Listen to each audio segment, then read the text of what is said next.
Hello and good evening. How is everyone today? My name is Katlynn.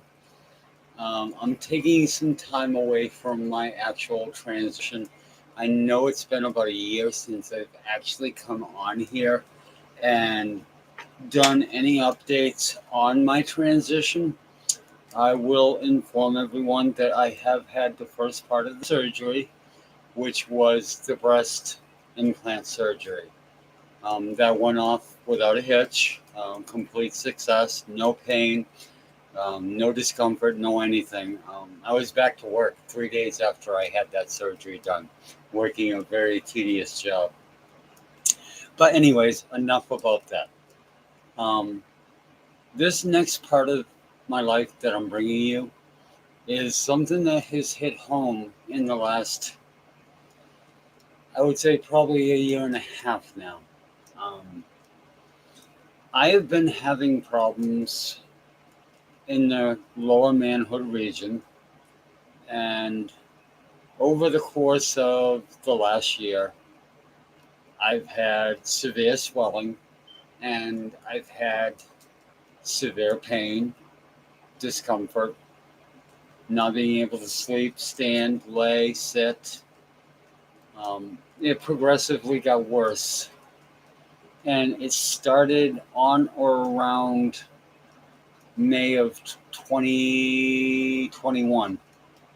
So it's just been progressively getting worse, and I ended up going to the doctor at Lowell General Hospital, and I was seen there due to the fact that I couldn't even work at that point in time. It got so bad. I was working limited hours.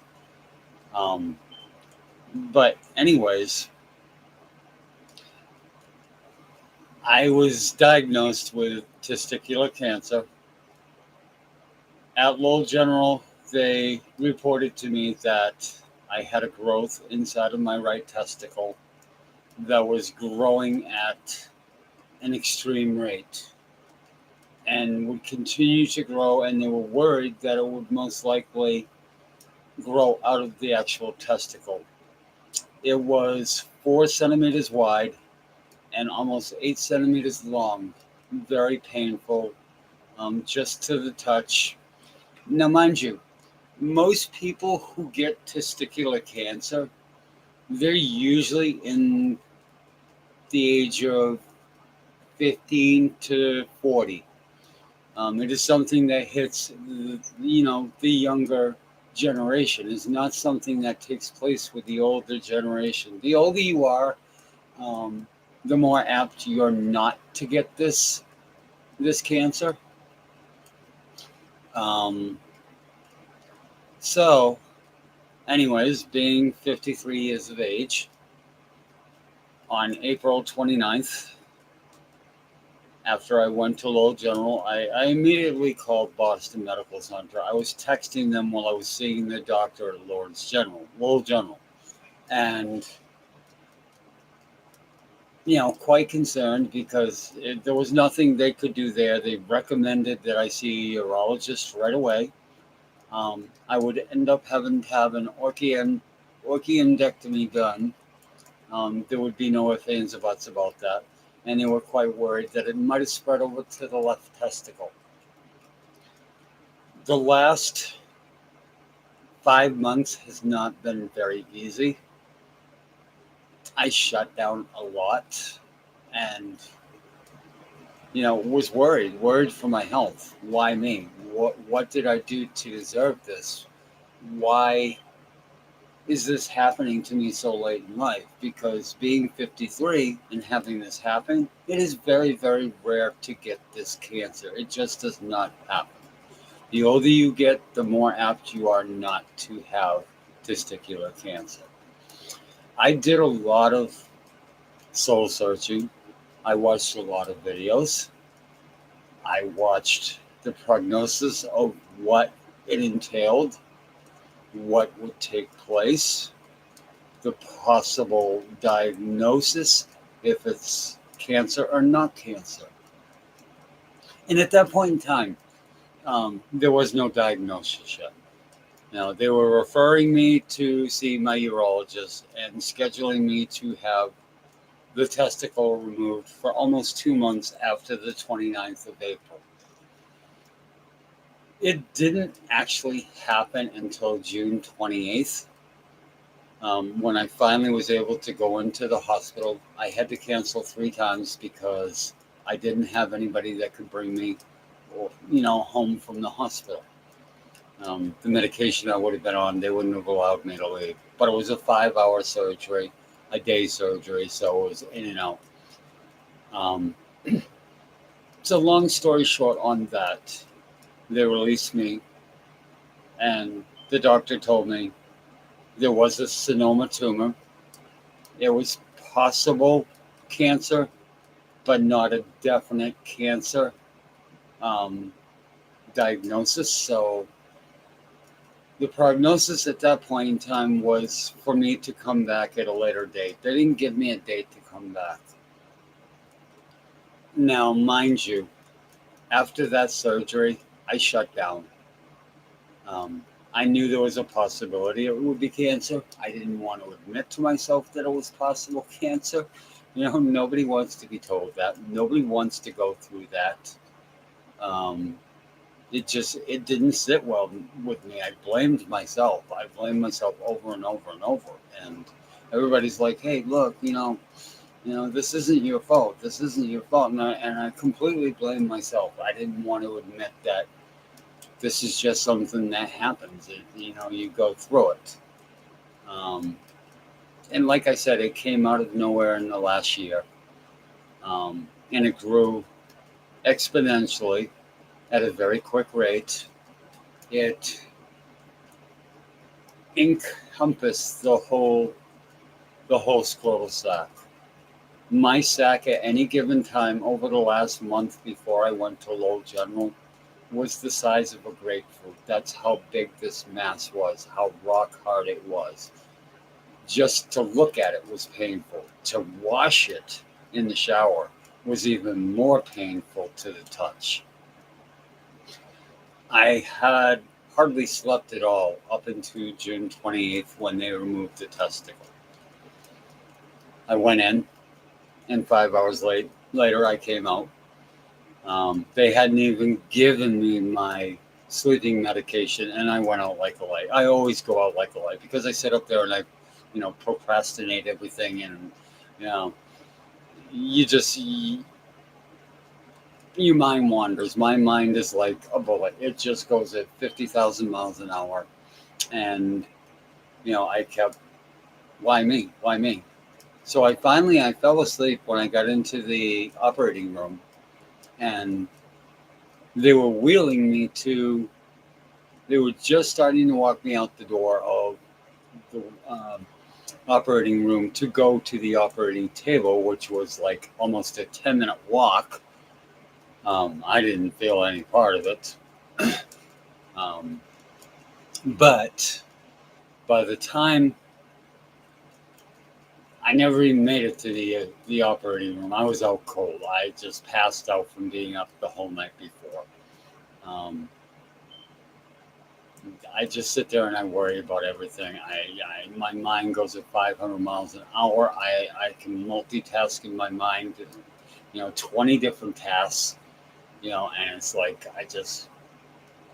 I passed out. So I woke up 5 hours later, and the surgery went well. It was great. They told me that they removed the tumor. I didn't want to see it. I wanted to see it, but I didn't want to see it, so I didn't see it. They released me and sent me home and said they would contact me at a later date after they did a biopsy on the tumor. It was a senoma tumor. There are 2 different types of senoma tumors when it comes to testicular cancer. Senoma tumors are your cancer. The prognosis is for radiation treatment and or chemotherapy, and a lot of hospital visits, a lot of x-rays, a lot of chest x-rays, ultrasounds, blood labs, the whole 9 yards. I'm not looking forward to that aspect when it does happen. So for almost a month and a half, I didn't contact the hospital. I did not respond to their emails, their phone calls, or anything. I blocked it out. I'm like, okay, well, I haven't really heard from them. I haven't really been reading what's going on. I did not go into my chart for Boston Medical Center. I didn't want to, find out is exactly what I knew it was, which was cancer. I have never been one to actually fully accept anything when it comes to something like that. I've had many, many surgeries, and I usually procrastinate when it comes to that stuff. Um, anyways, they finally got a hold of me and asked me to come back to Boston Medical Center. I was like, okay, yeah, no problem. I finally had to admit to myself because I completely shut down. I completely shut down to the point that I wasn't talking to anybody. I was not eating. I was not sleeping. All I was doing was working. I started to drink. I moved on to alcohol, little alcohol, because it was the only way I could get my mind to stop racing and to stop blaming myself was to drink. They say alcohol is an escape. And for the most part, yes, it is. Um, you leave your problems buried, and the more you drink, the more they're buried. And you just lose track of what you need to deal with. So they asked me to come in on the 29th on the 1st of September, which I went as scheduled. And I'm sitting in the waiting room. And I'm waiting for the nurse or the registered nurse or the OR orderly to come out and get me. Now, I sat there for probably 35 minutes before they came. And then the door opens, and I look up, and there is my urologist, my doctor, performing the procedure. I'm expecting a nurse. No, it was my doctor. My mouth immediately dropped, and I said, oh shit. And I had about 20 people look at me, and I knew right then and there it was cancer. They didn't tell me on the phone on the first. They said possible treatment of having to have radiation therapy. When I got into the waiting room with Dr. Oates, he says, we have been trying to get a hold of you for 5 to 6 weeks now. And this is something that we need to follow up with. And I just looked at him and I started crying. And I was like, I shut down. I'm like, I completely shut down. It's like I didn't want to deal with it. I didn't want to see what the outcome would be, and I knew what the outcome would be. This has been the hardest thing I've ever had to deal with, and not having family to be there for you is not easy at all.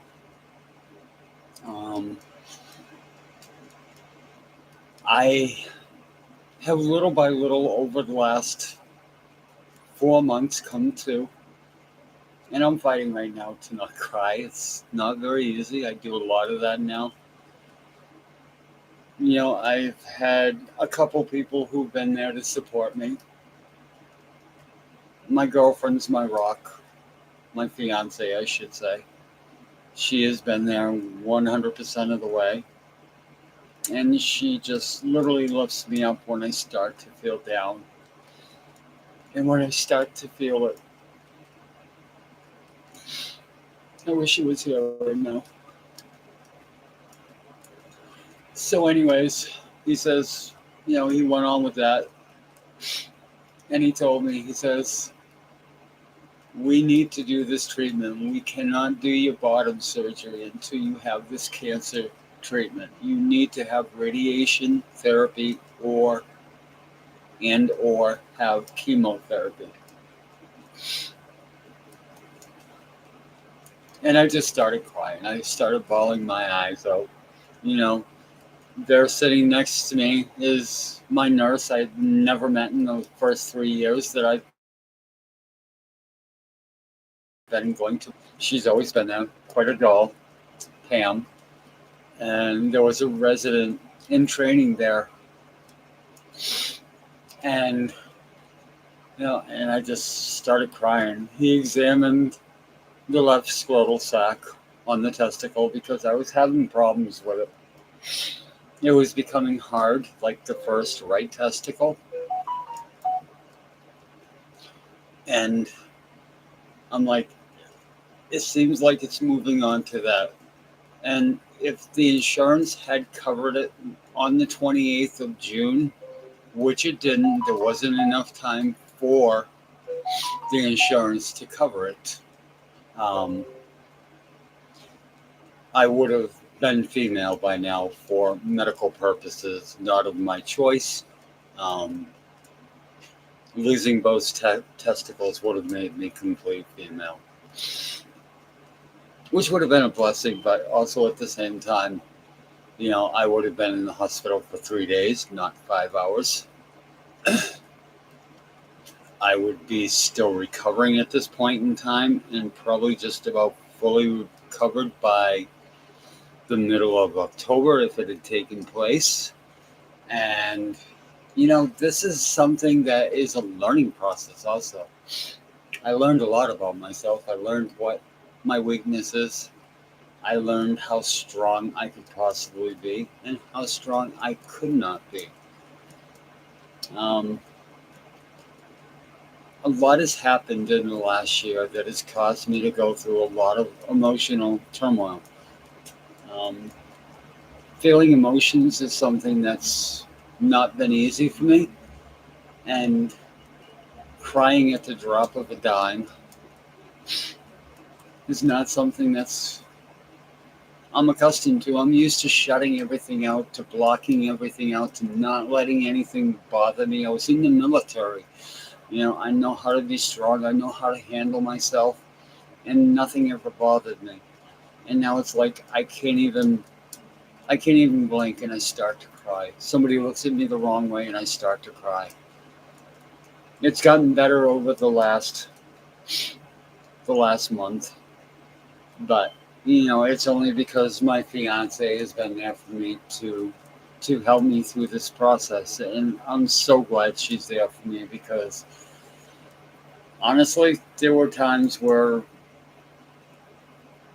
I didn't want to be here. I had shut down to the point where I did not want to be here.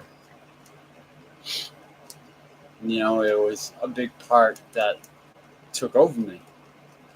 So, anyways, the doctor says to me, "We need to have you go and do some blood labs."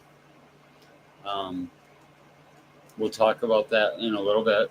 And we did talk about that in a little bit. So, anyways, he continued on with the examination, sitting there and bawling my eyes out, you know, just completely. I'm used to him just being there with me, examining me, and I had two other women in there examining me as well, learning. And I learned I'm not as strong as I used to be, far from being that strong. My girl's stronger than me. And it's like, I don't have that anymore. I just don't have that strength. It's getting a little bit better, but it's tough to take all this in. So he said to me, he says, we need to do the radiation treatment, and it needs to be done sooner than later. So he scheduled me for a chest x-ray, had the nurse take me to have me scheduled for a chest x-ray in labs, and I was able to do the chest x-ray that day. I don't know the results. I won't know the results till most likely the 20th next month in October when I meet with Dr. Oates again. And they had told me that, ask, maybe we'll be able to do the chest x-ray. So they were able to do it. They took out 8 vials of blood, 8 vials. And, I left the hospital in total shock. And he said, left the room in total shock as he's walking me to have me schedule this stuff. And he had me scheduled to have a CT scan on the 29th of September of this month. So now comes the outcome of, because the CT scan is going to be all over the lower midsection, plus I'm going to be having another ultrasound done just to make sure the cancer hasn't returned in the scrotal sac. The chest x-ray was for the lymph nodes of the whole area in here, and to make sure it hasn't gone up into the breast tissue, the lungs, up into the aorta, all the way up and through into the brain. They're completely worried, and into my kidneys and my liver.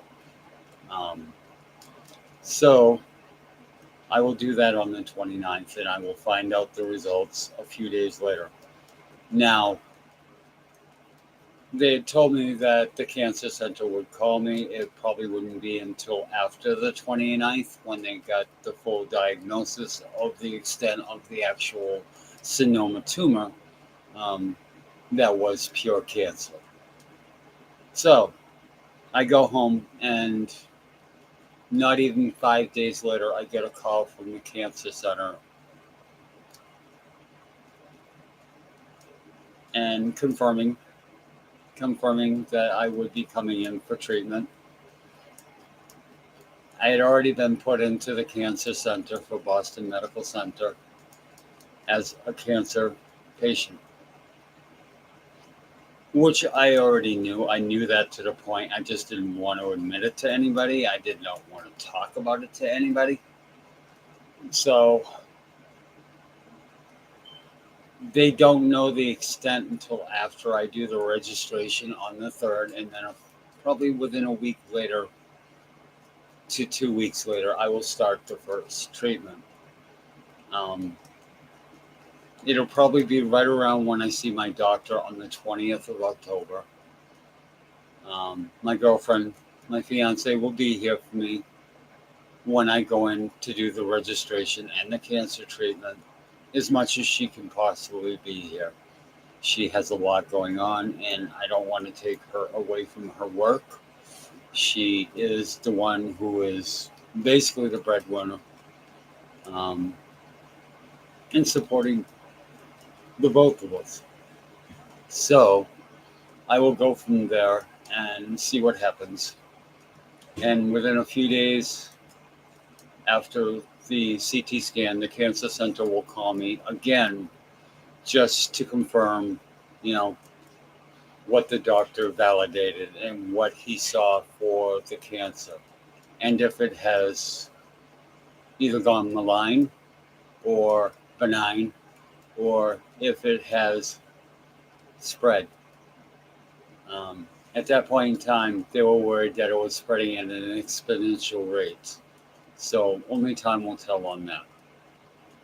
So I'm looking at 6 days in the hospital.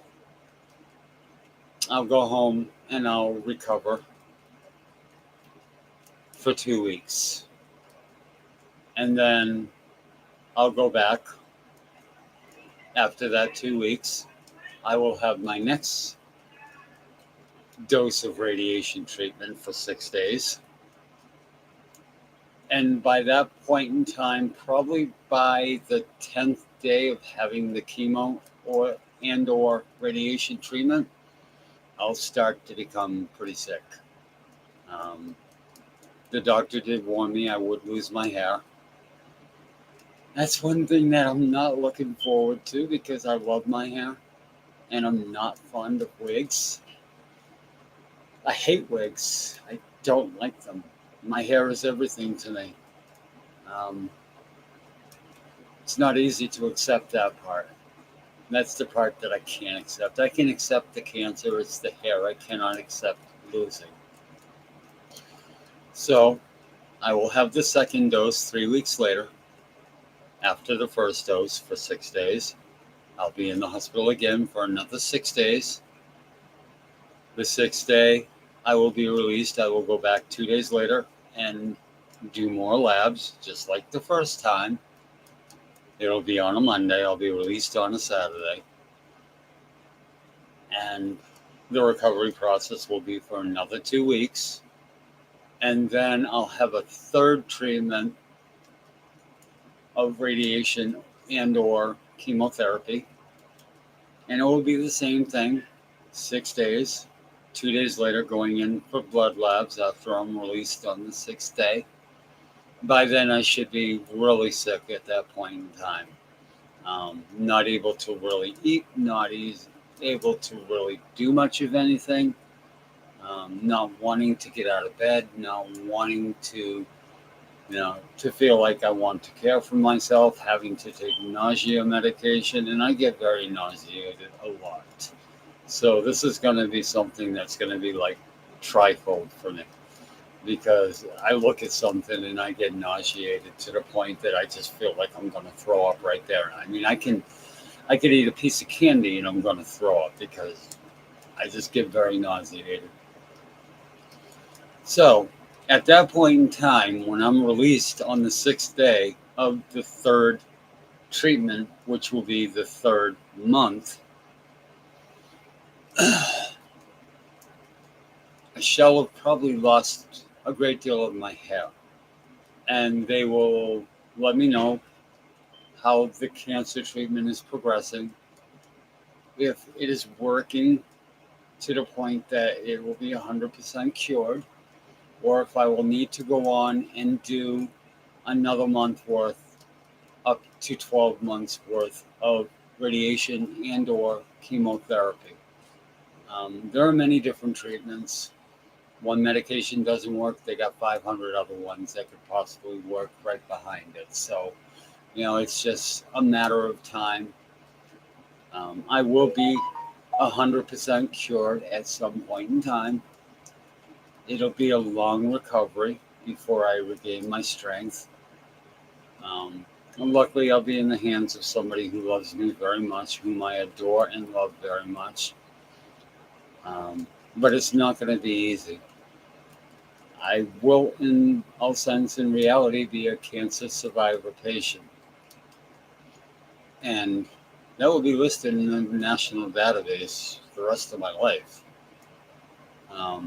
I accept that. I accept it with eyes wide open, with arms wide open, but what's going to kill me is losing my hair. Again, losing my hair is the biggest thing. And it's something that only time will tell if I'm going to lose the majority of it or if I'm going to lose it all. The doctors tell me I will lose pretty much all of it. But anyways, in a nutshell, that's what's going on with me. I will come back on after the 29th of this month to update everybody of what's going on. I still do not know the results of the chest x-ray. It felt like I was having a mammogram done. My chest was pressed so hard against the board when they were doing the x-ray. It hurt so bad because it takes up to a year and a half for your breast to totally heal and for most of the discomfort to go away. It'll be a year. It actually was a year yesterday that I had my surgery. It can take up to 2 years. So now I know what it's like to have a mammogram, basically. It wasn't fun. And I'll await the next one when I have to do it, but it is what it is. So I will talk to you all soon. It has been nice chatting with you. Thank you for following my journey. Thank you for being supportive and kind. It means a lot to me. And I need all the kind words I can get right now. I still haven't fully come out of shock from it. I'm still in shock. It's something that I'm going to be for a while. The closer it gets to having this treatment done, which should probably be around October 10th or so, I will find out. If not, if they don't hospitalize me right there on the spot on the 3rd of October when I register. And they want to do me as quickly as possible. Given my age, given my given my body and the problems that it has right now, they're worried about several different things. My kidneys, they're worried that it's spread to the kidneys to the point that it will take a lot longer treatment. Um, I'm going to have all kinds of holes in my chest, in the lower stomach, where they're going to pull out a lot of lymph nodes to do more testing on to find out if it is cancer. And that'll go on, and that will go on, and that will go on until I have been fully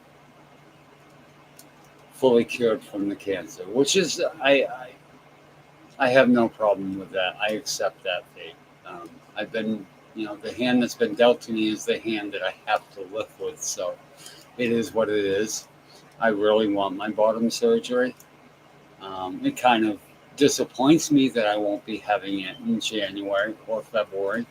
It may be pushed back until possibly May or June before I'm able to go in. I am still number one on the list for the surgery.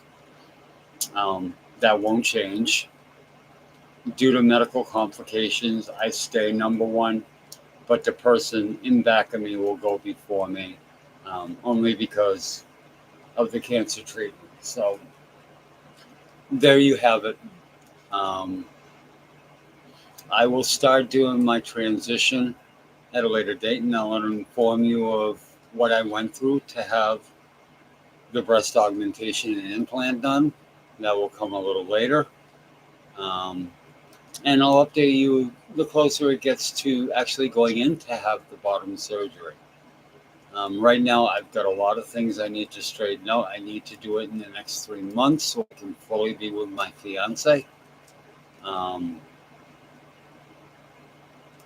And that's all I have to say. I mean, there's nothing to be sugarcoated. There is a happy ending. It's still a ways away down the road, but in the meantime, I'm going to keep my head up. I'm going to stay positive, and I'm just going to go in with my head high and await the treatment. I haven't been in the hospital for a long period of time since I was like 10 years old, I think it was. And when I was like 2 years old, I have never really been hospitalized for a long period of time. I think the most time I've been hospitalized is when I was 2 years old and I had my ass sliced in half by a Tonka truck nonetheless, but that's another story down the road. I will tell you all about that. I'm going to be coming on to do more of my videos. Please be patient. They will be coming more often. I'm going to try to do them at least once a week and go from there. I have a lot of stuff. I'm also looking to wanting to start a lot of resources for a lot of the other transgender people who are out there in the LGBTQ community. So, I have a lot of good stuff coming up. I just need to get my health taken care of before I can start doing this. I think the last time I even did a video on YouTube was a year ago. And one of my best friends, the only viewer I had at that point in time when I started doing my videos, has since passed away. She died in her sleep. So I don't know if anybody else is viewing. I don't look at my videos. I do them. I shut them off. I go back in later and I possibly edit them if I need to. I post the links to my Instagram and my Facebook, my Twitter, and my TikTok account. I'm going to be rehooking up my Snapchat account that I have. So that will be another one that will be added on to. There's a lot about to take place, and it will be all affiliated with LinkedIn. So you'll be able to find me anywhere on the web at any point in time. A lot of good news up and coming, and I will keep you all posted. A lot of changes taking place. A lot of big plans. Huge moves. But that all comes later after I'm with my fiance. And that's not very long away for that to take place. We're working out details. I will have details. I will, keep everybody posted. Um, I don't speak much of her to protect her and her privacy. Um, but she is my everything, and I love her to death. And she is my sole support, and the one person who has always been there for me. My family's not really there for me. I haven't really heard from my family in almost 2 years. Um, it is what it is. I love them, but I don't hold it against them. That they can't accept who I am. It is what it is. But again, thank you very much for coming on my YouTube channel and listening to me go on about testicular cancer. There will be more coming at a few weeks down the road. I will do another update and keep everybody posted. Have a wonderful evening. God bless. Love you all. Have a great night.